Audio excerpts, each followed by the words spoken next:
It's 7 o'clock on a Friday night. You just finished a long week. You're ready to relax, maybe watch a movie or a show. You open your streaming app and there it is, a grid of thousands of options. New releases, trending shows recommended for you, categories upon categories. You scroll and scroll. You click on a few trailers, read some synopses. 10 minutes pass, then 20. Before you know it, an hour has gone by and you haven't started anything. You're more tired than when you began, vaguely annoyed and still without a show. This isn't just about entertainment. It happens when you stare at a restaurant menu trying to pick a meal. It happens at the grocery store deciding between 20 different brands of yogurt, or online trying to buy a new pair of headphones from a seemingly endless list. Every time you have the freedom to pick anything, and every time that freedom feels more like a prison. We've been told that more choices are always better, that they empower us. But the truth is, beyond a certain point, more options can actively work against us. They don't just slow us down, they can completely paralyze our ability to choose, make us doubt our decisions, and even leave us less satisfied with whatever we finally pick. I dug through the research and found that this counterintuitive problem comes down to 3 deeply human psychological forces and 1 fundamental limitation of our brain. First thing happening inside your head is pure brute force processing. Imagine a computer trying to sort through every file on your hard drive at once. Every new option you see, whether it's a movie or a brand of toothpaste, demands a fraction of your brain's attention. Your prefrontal cortex, the part responsible for decision-making, has to evaluate each one. Is this one good? How does it compare to the last one? What about the next one? Each comparison burns a tiny amount of mental energy. It's like adding more lanes to a highway, but also adding more cars. At some point, the system just gets clogged. This is what researchers call Hick's law, a principle originally developed in the 1950s by British psychologist William Edmund Hick. He discovered a direct, measurable relationship. The more choices you present to someone, the longer it takes for them to make a decision. In one classic experiment, people were shown a set of lights and asked to press a button corresponding to the light that lit up. When there were only 2 lights, people responded incredibly fast. But when the number of lights increased to 10, or even 20, their reaction time significantly slowed down. It wasn't just a linear increase. The processing time grew logarithmically. This means that even a few additional options can disproportionately extend the time it takes to commit. Your brain literally takes longer to decide when it has more inputs to sort through. But it's not just about speed, it's about satisfaction. Even when you do finally pick something from a vast array of options, you often end up feeling less happy with your choice. This is the core of what psychologist Barry Schwartz famously called the paradox of choice. His work suggests that while some choice is good, too much choice can lead to anxiety, regret, and even depression. It sounds counterintuitive because logically, more options give us a better chance of finding the perfect fit. But in practice, the brain can't handle the cognitive load, and the emotional toll is even heavier. The most famous demonstration of this comes from a study conducted by psychologists Sheena Iyengar and Mark Lepper at a gourmet food store in Menlo Park, California. They set up a tasting booth for jam.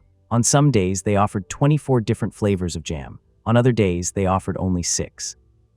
Here's what happened. More people stopped at the booth with 24 jams, about 60% of shoppers.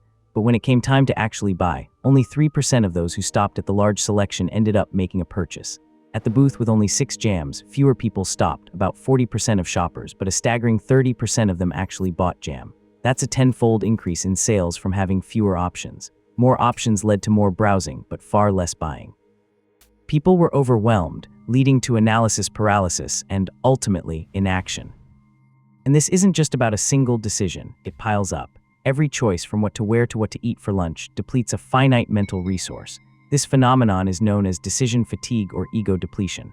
Psychologist Roy Baumeister and his colleagues have shown that making decisions, even small ones, drains our willpower and self-control. It's like a muscle that gets tired with overuse. The more choices you're forced to make throughout the day, the less energy you have for later, more important decisions. Consider a real-world example from a study of Israeli parole board judges. Researchers Shai Danziger, Jonathan Levov, and Liora Avnei-Peso found that judges were far more likely to grant parole at the beginning of the day or immediately after a food break. As the day wore on and the judges made more and more decisions, their approval rates for parole dropped sharply, sometimes to near zero. After a break, when their mental energy was replenished, the approval rates shot back up. These were life-changing decisions, yet the outcome was heavily influenced by the judge's level of decision fatigue.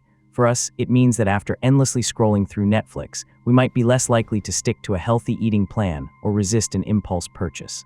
Our capacity for self-regulation simply runs out. It also creates a new kind of social anxiety, the burden of optimization. In today's hyper-connected world, we're not just making choices for ourselves, we're often aware of the millions of other choices available and what others might be picking.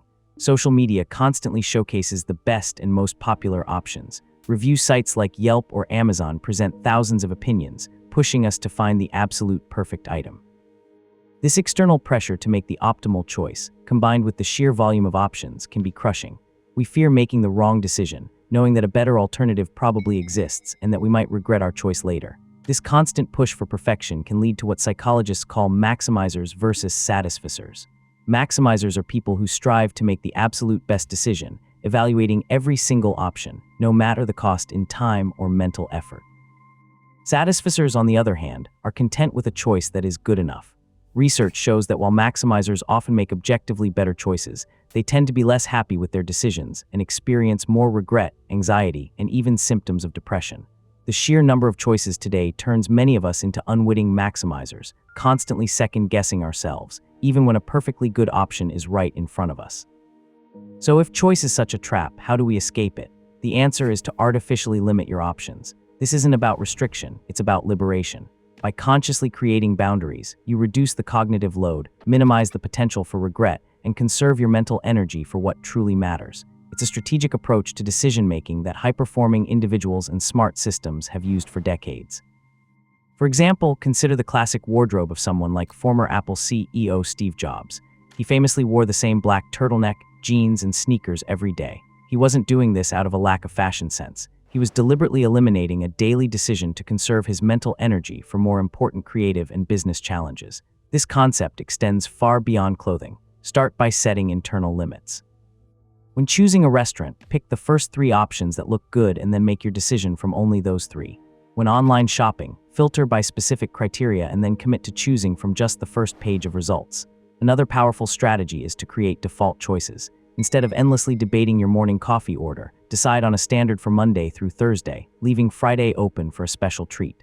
This automates the decision, saving mental effort. You can also outsource decisions. If you trust a friend's taste in movies, simply ask them for a recommendation and watch it, rather than sifting through thousands of titles yourself. Many successful people use personal assistants not just for scheduling, but for filtering information and presenting only the most relevant choices. Finally, embrace the good enough mindset. Recognize that for many decisions, striving for perfection is an exercise in futility. A solid, satisfactory choice is often far more beneficial than an endlessly optimized one that leaves you drained and regretful. The freedom to choose is a powerful gift, but like any power, it needs to be managed. By understanding the hidden costs of too many choices, we can reclaim our time, reduce our stress, and find greater satisfaction in the decisions we make every day. It's about choosing to choose less so you can live more. If you found this exploration of choice paralysis insightful, please consider subscribing to Impulse for more deep dives into human psychology. This isn't just about personal discipline, it's a strategic move embraced by successful businesses. Consider Trader Joe's, for instance. Unlike massive supermarkets that might stock 50,000 distinct products, Trader Joe's deliberately curates a selection of around 4,000 items. They don't offer 10 different brands of peanut butter. They might offer 1 or 2, often their own private label. This isn't a limitation, it's a core philosophy that significantly reduces cognitive load for shoppers. Instead of being overwhelmed, customers make quicker decisions, feel more confident, and are more likely to complete a purchase. This streamlined approach contributes to Trader Joe's impressive sales figures, often exceeding $2,000 per square foot, significantly higher than the industry average of around $500. By eliminating the paradox of choice for their customers, they foster a less stressful shopping experience, translating directly into higher conversion rates and greater satisfaction. Subscribe to Impulse, and the next video is waiting for you on screen right now.